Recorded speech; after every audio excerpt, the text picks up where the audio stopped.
गुलशन इकबाल में मौजूद हूँ। इंतहाई महंगे घर, बंगले, कोठियाँ, कैसी ज़िंदगी गुजार रहे हैं देख लें। बच्चों के ग्राउंड में तो चले पानी के टैंकर खड़े हुए हैं, वो बच्चे क्या करेंगे खेल वेल के।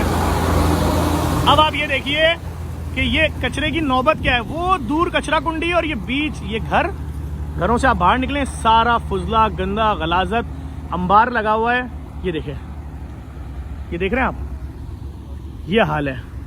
इसी के अंदर से सारा पानी आ रहा है। ये पैम्पर, बच्चों के गंदे, ये तमाम चीज़ें, यहाँ तक के कमोड और टब, मतलब वो तक यहाँ फेंके जा रहे हैं लाके कि इस शहर का कोई पूछने वाला ही नहीं है। कौन पूछेगा इस शहर को? किसको इस शहर से प्यार है भाई? कोई कहता है हमारा इंटरेस्ट नहीं है, कोई कहता है मुझे अपने बच्चों के लिए जायदादें बनानी है जो पैसा मिल रहा है, कोई कह रहा है जी आप हमें वोट नहीं देते हो, कोई कुछ।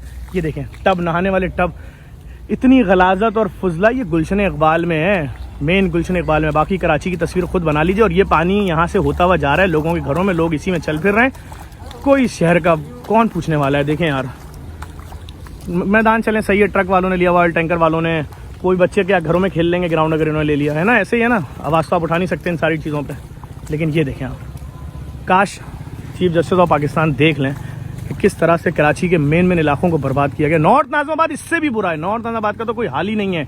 अगर आप नॉर्थ नाज़िमाबाद देख लें, वो खूबसूरत तरीन शहर, मैं इस गलीज पानी में अपने पाँव डाल के चल रहा हूँ। देख लें जो पानी यहाँ से होकर आ रहा है, वो सामने कचरा कुंडी, और ये पूरा शहर इन्होंने कचरे का ढेर बना दिया है। कचरा कुंडी इतनी दूर है, लेकिन कचरा कहाँ फेंका जा रहा है? शहर के बीच में। इसी में से सब हमारी बुजुर्ग माएँ बहनें देखें गुजरती भी जा रही हैं। क्या करें, बीमारियाँ उनका मुकद्दर है, कोई पूछने वाला जो नहीं है। इस वीडियो को लाजमी शेयर करें यार, अपने शहर की बदहाली पे आवाज़ तो उठाएं। ये हुक्मरान तो आपका सारा पैसा खा जाएंगे।